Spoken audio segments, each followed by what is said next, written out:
मसीह यीशु के जलाली और बाबरकत नाम में आप सबकी सलामती हो। उम्मीद करता हूं कि आप सब खैरियत से होंगे और यीशु मसीह में ब्लेस होंगे। आज हम बाइबल मुकद्दस में से सीखने जा रहे हैं रूहुल कुद्दस की अलामतें। बाइबल मुकद्दस हमें रूहुल कुद्दस की अलामतों के बारे में क्या बताती है, आज बाइबल मुकद्दस में से हम सीखेंगे।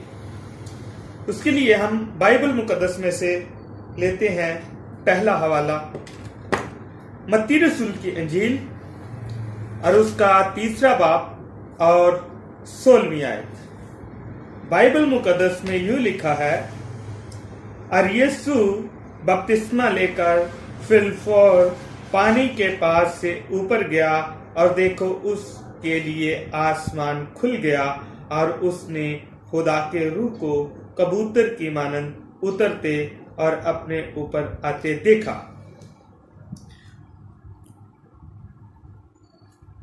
खुदावन पाक खुदा अपने कलाम में फरमाते हैं यीशु मसीह के पानी के बपतिस्मा के हवाले से। पानी क्या करता है? पानी हमें ताजगी बख्शता है। पानी हमें मुफ्त मुहैया किया जाता है। पानी हमारे सफाई करता है।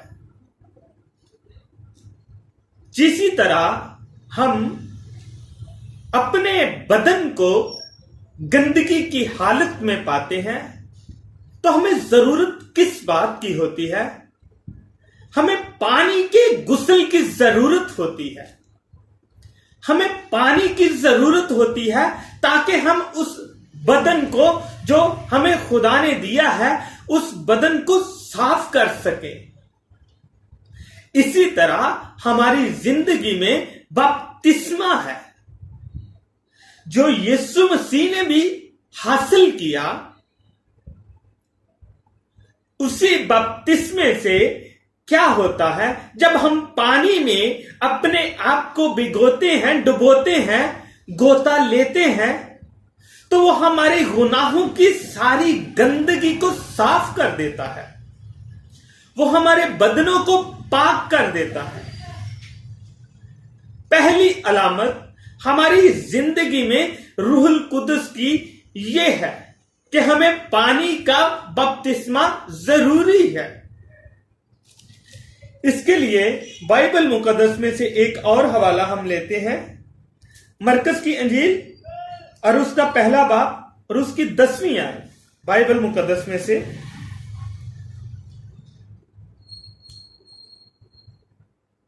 और जब वो पानी से निकलकर ऊपर आया तो फिलफौर उसने आसमान को फटते और रूह को कबूतर की मानंद अपने ऊपर आते देखा। यहां पर एक और बात वाज़िया हो रही है, वो ये है कि जब यीशु मसीह पानी का बपतिस्मा लेकर बाहर निकला पानी में से, तो उसने आसमान की तरफ निगाह की। जब उसने आसमान की तरफ निगाह की तो क्या देखते हैं कि आसमान से एक कबूतर उतर रहा है जो यीशु मसीह पर आकर ठहर गया।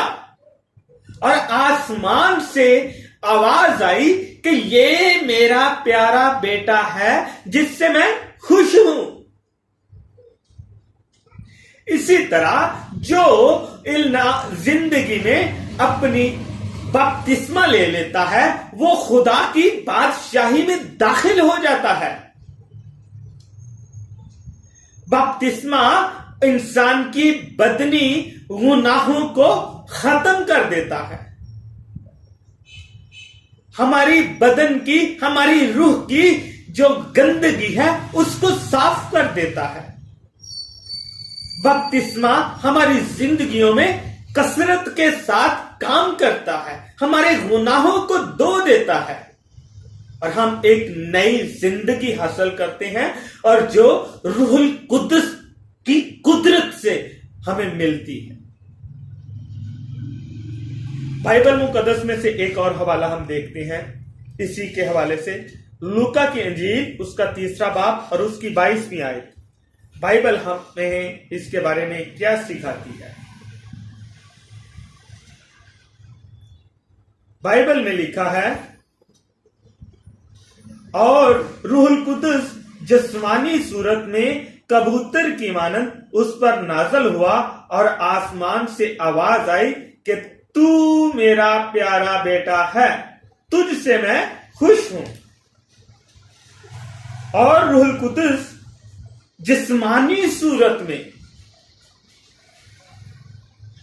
रूहुल कुदस जिस्मानी सूरत में कबूतर की शक्ल में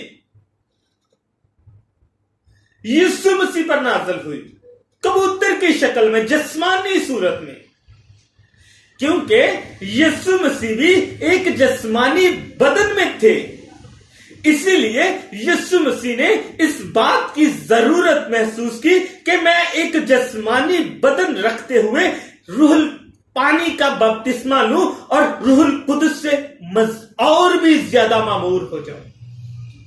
जब इस शरीयत को यीशु मसीह ने पूरा किया तो उसके बाद रूहुल कुदस जिस्मानी शक्ल में यीशु मसीह पर कबूतर की मानंद नाज़िल हुआ। एक और हवाला बाइबल मुकद्दस में से देखते हैं, यूहन्ना की इंजील और उसका 1 बाब और उसकी 10वीं आयत। बाइबल मुकद्दस में यूं लिखा है,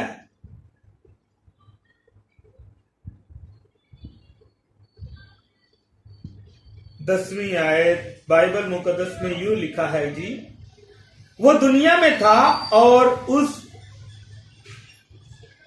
के वसीला से पैदा हुई। वो बाइबल मुकद्दस में से हम देखते हैं यूहन्ना की इंजील और उसका 1 बाब 10वीं आयत। वो दुनिया में था और दुनिया उसके वसीला से पैदा हुई और दुनिया ने उसे ना पहचाना। यीशु मसीह इस दुनिया में मौजूद थे और दुनिया ने यीशु मसीह को ना पहचाना कि वो कौन है। जब रूहुल कुदस उस पर नाज़िल हुआ तो बहुत सारे लोग उस पर ईमान लाए, लेकिन बहुत सारे लोगों ने फिर भी उसको कबूल ना किया, फिर भी उसको ना पहचाना।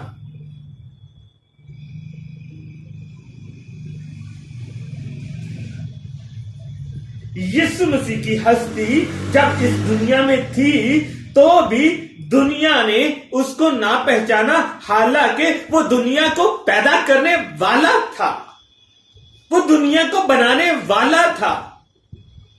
दुनिया उसी के वसीला से पैदा हुई। बाइबल मुकद्दस इस बात को फरमाती है, लेकिन इस दुनिया ने उसे ना पहचाना। एक और हवाला बाइबल मुकद्दस में से देखते हैं, पैदाइश की किताब और उसका 8वां बाब और उसकी 11वीं आयत। पैदाइश की किताब 8वां बाब और उसकी 11वीं आयत को हम देखेंगे। बाइबल मुकद्दस में यूं लिखा है, और वो कबूतरी शाम के वक्त उसके पास लौट आई और देखा तो जैतून के एक ताजा पत्ती उसके चोंच में थी। तब नूह ने मालूम किया कि पानी जमीन पर से कम हो गया। तब वो 7 दिन और ठहरा, उसके बाद फिर उस कबूतरी को उड़ाया, पर वो उसके पास वापस फिर कभी न लौटी। यहां पर बाइबल मुकद्दस हमें इसी के मुतल्लिक क्या फरमाती है? बाइबल हमें सिखा रही है कि जब इस दुनिया में खुदा ने पानी का तूफान लाया तो उस वक्त जो चरिंद परिंद नूह के साथ कश्ती में थे, तो खुदा ने जमीन से اس کے علاوہ جتنے بھی انسان، چرند پرند، جو کچھ بھی تھا اس دنیا میں موجود تھا، وہ سب فنا ہو گیا۔ اور جب نوح نے کشتی میں سے 7 دن بعد ایک کبوتری کو اس کشتی میں سے اڑایا تاکہ وہ دیکھے کہ کیا اس دنیا میں، اس زمین پر کوئی ایسی جگہ نظر آئی کہ وہاں خشکی ہو، تو کبوتری جب اس نے اڑائی اس کے بعد وہ ساری جگہ گھومتی رہی۔ ایک زیتون کا پتا جب واپس لوٹی تو اپنی چونچ میں لے کر واپس کشتی میں آئی۔ اس سے نوح نے اس بات کا اندازہ لگایا کہ دنیا میں پانی کم ہو گیا ہے۔ اس سے جب میں ایک اور بات کو اس سے اٹیچ کرتا ہوں اور دیکھتے ہیں کہ پانی کی حیثیت اس دنیا میں ہمارے لیے کیا ہے، ہمارے بدنوں کے لیے کیا ہے، جو یسوع مسیح نے بھی کیوں اس پانی کا بپتسمہ لیا۔ پیدائش کی کتاب میں سے ہم اس بات کو سیکھتے ہیں کہ جب یسوع مسیح نے پانی کا بپتسمہ لیا تو اس کو جب ہم نوح کے اس دور کی طرف لے کر جاتے ہیں اور دیکھتے ہیں تو کیا ہمیں نظر آتا ہے کہ جب یسوع مسیح نے، خدا نے اس دنیا میں پانی کا طوفان بھیجا تو اس وقت دنیا میں بہت زیادہ گناہ پیدا ہو چکا تھا، اسی لیے اس وقت خدا نے اس دنیا کو فنا کرنے کے لیے، ختم کرنے کے لیے، گناہ کو بسم کرنے کے لیے اس نے پانی کا طوفان بھیجا۔ لیکن جب یسوع مسیح اس دنیا میں آئے جو خود کلام ہے، جو خود خدا ہے، جو خود روح القدس ہے، تو اس نے ہمارے گناہوں کو صاف کرنے کے لیے، ہمارے بدنوں کو صاف کرنے کے لیے پانی کا بپتسمہ ہمارے لیے واجب ٹھہرا دیا، تاکہ ہم اس گناہ سے جو ہمارے بدنوں میں بسا ہوا ہے اس سے صاف ہو سکے۔ اسی طرح خدا نے جب اس دنیا میں طوفان کو بھیجا، پانی کے طوفان کو بھیجا، تو اس لیے بھیجا تاکہ دنیا میں سے گناہ بسم ہو جائے۔ ایک اور حوالہ ہم بائبل مقدس میں سے لیتے ہیں، آخری حوالہ اعمال کی انجیل، اس کا 2 باب اور اس کی 3 آیت۔ اور انہیں آگ کے شعلہ کی سی پھٹتی ہوئی زبانیں دکھائی دی اور ان میں سے ہر ایک پر آ ٹھہری۔ یہاں پر خداوند پاک خدا ہمیں اپنے کلام میں کیا فرماتے ہیں؟ جب ہم روح القدس کا بپتسمہ پاتے ہیں، اس سے پہلے کا پروسیس ہے کہ ہمیں پانی کا بپتسمہ لے کر اس کو اپنے بدنوں کو صاف کرنا ہوگا۔ جب ہم ایک پانی کا بپتسمہ لے کر اپنے بدنوں کو صاف کرتے ہیں تو اس کے بعد خدا اپنے لوگوں پر روح القدس کا بپتسمہ نازل کرتا ہے۔ اسی طرح اعمال کی کتاب ہمیں سکھاتی ہے کہ جب انہوں نے پانی کا بپتسمہ لے کر لیا تو اس کے بعد یسوع مسیح پر روح القدس کبوتر کی شکل میں نازل ہوا۔ لیکن جب یسوع مسیح آگے جا کر ہم دیکھتے ہیں آسمان پر اپنی موت کے بعد، جی اٹھنے کے بعد، جب یسوع مسیح آسمان پر اٹھائے جاتے ہیں تو وہ اپنے شاگردوں سے وعدہ کرتے ہیں کہ میں اپنے باپ کے پاس جاتا ہوں تاکہ اپنے باپ سے درخواست کروں کہ تمہارے لیے ایک دوسرا مددگار بھیجے۔ وہ دوسرا مددگار ہماری زندگیوں میں کون سا ہے؟ وہ دوسرا مددگار روح القدس ہے۔ جب وہ روح القدس اس کے شاگردوں پر نازل ہوا تو اس کے شاگرد مختلف زبانوں میں دعا کرنے لگے۔ آج مجھے اور آپ سب کو ضرورت اس بات کی ہے کہ ہم روح القدس کی ان نعمتوں کو، روح القدس کے ان پھلوں کو